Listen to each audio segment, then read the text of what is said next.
Hello viewers, Telugu క్రికెటర్స్ని BCCI తొక్కేస్తుందా? పరిణామాలు చూస్తే అలాగే అనిపిస్తుంది. ఈ మధ్య తెలుగు క్రికెటర్స్ని బీసీసీఐ సెలెక్ట్ చేయడం లేదు. సెలెక్ట్ చేసినా సరే తిరిగి వాళ్ళని మళ్ళీ ఇంటిదారి పట్టిస్తుంది. ఎందుకని బీసీసీఐకి ఇలాంటి వివక్షాపూరిత దృక్పథం వచ్చింది? రీసెంట్గా నితీష్ కుమార్ రెడ్డి, ఐపీఎల్లో దుమ్ము లేపిన నితీష్ కుమార్ రెడ్డి రీసెంట్గా జింబాబ్వే పర్యటనకి సెలెక్ట్ అయ్యాడు. కానీ వెంటనే 2 రోజుల్లోనే అతను గాయాల పాలయ్యాడని, అతను గాయం మానేదాకా టీంలోకి రాడంటూ అతన్ని తొలగించడం జరిగింది. అతని ప్లేస్లో మరొక ఆటగాడిని తీసుకున్నారు. ఈ జింబాబ్వే టూర్ సెలక్షన్ మీదనే కొన్ని విమర్శలు వచ్చాయి. ఎందుకంటే తెలుగువాడైన తిలక్ వర్మ అద్భుతంగా రాణించినా సరే గత టూర్లలో కావచ్చు, అలాగే ఐపీఎల్లో కావచ్చు, ముంబై టీం నుంచి అనేక మంది విఫలమయ్యారు. ముంబై టీం నుంచి స్టార్ ఆటగాళ్ళంతా విఫలమైన చోట తిలక్ వర్మ ఒక్కడే రాణించి తగినన్ని పరుగులు చేశాడు.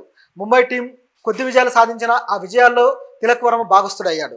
కానీ తిలక్ వర్మని ఈసారి జింబాబ్వే టూర్కి అసలు సెలెక్ట్ చేయనే లేదు.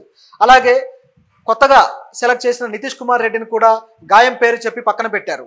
ఈ తెలుగు యువకుల మీద, తెలుగు క్రికెటర్స్ మీద ఎందుకని బీసీసీఐ ఈ విధంగా వివక్ష చూపిస్తుంది? గతంలో కూడా బీసీసీఐ తెలుగు వాళ్ళ మీద ఇలాంటి వివక్ష చూపించింది. వివిఎస్ లక్ష్మణ్ మనందరికీ తెలిసిన లెజెండ్ ఆటగాడు. సచిన్, గంగూలీ, ద్రవిడ్ తర్వాత వచ్చే పేరు ఏదైనా ఉందంటే వివిఎస్ లక్ష్మణ్.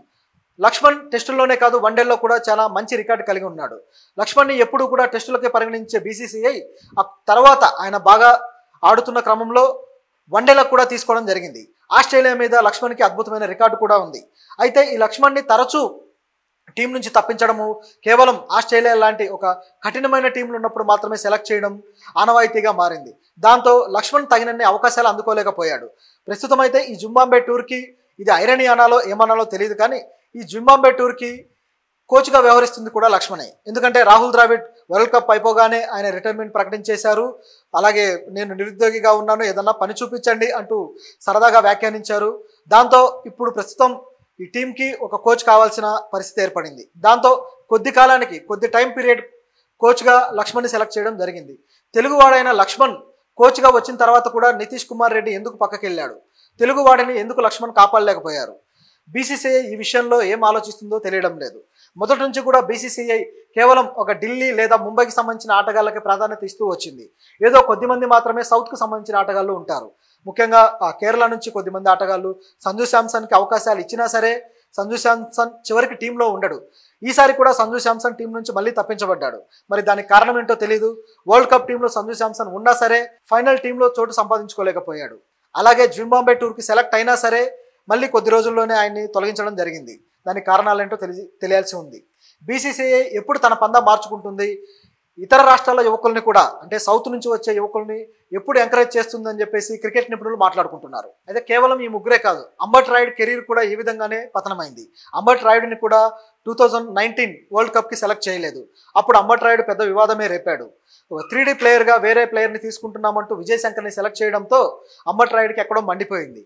దాంతో నేను 3D కళ్ళద్దాలు ఆర్డర్ ఇచ్చాను, అవి వస్తే 3Dలో చూస్తాను, అతను ఎలా ఆడతాడో చూస్తానంటూ ఆయన వ్యాఖ్యానించారు.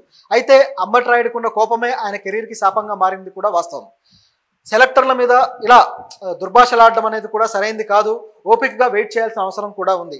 అంబట్ రాయుడు అలా చేయకపోవడం వల్లే ఆయన కెరీర్లో తర్వాత కూడా ఆయనని సెలెక్ట్ చేయకపోవడం, కొద్ది రోజుల తర్వాత ఆయన అర్థం చేసుకొని పరిస్థితులు తనకు అనుకూలంగా లేవని భావించి అన్ని ఫార్మాట్స్కి రిటైర్మెంట్ ప్రకటించడం జరిగింది. ఇలా అనేక మంది, ఇక్కడ కూడా ఈ అంబట్ రాయుడు సెలెక్ట్ అవ్వకపోవడానికి కూడా కారణం ఒక తెలుగు వ్యక్తే. అంబట్ రాయుడు క్రికెట్ ఆడుతున్నప్పుడు చీఫ్ సెలెక్టర్గా ఉన్న ఎంఎస్కే ప్రసాద్ అంబట్ రాయుడుని సెలెక్ట్ చేయలేదు. దాంతో అతనితో వివాదం రేగింది. ఆ ఇద్దరి మధ్య వివాదమే అంబట్ రాయుడు కెరీర్కి చరమగీతం పాడాల్సిన పరిస్థితి వచ్చింది. తెలుగు వ్యక్తుల కెరీర్కి చరమగీతాలు పాడే పరిస్థితి ఎందుకు వస్తుంది? తెలుగువాడికే శత్రువుగా ఎందుకు మారుతున్నారు? భవిష్యత్తులో ఏం జరగబోతుంది? తెలుగు యువకులు ఇంకా టీంలో స్థానాలు సంపాదిస్తారా, లేక ఇది ఇలాగే కొనసాగి తెలుగు యువకులు అవకాశాలు కోల్పోతారా? చూడాల్సి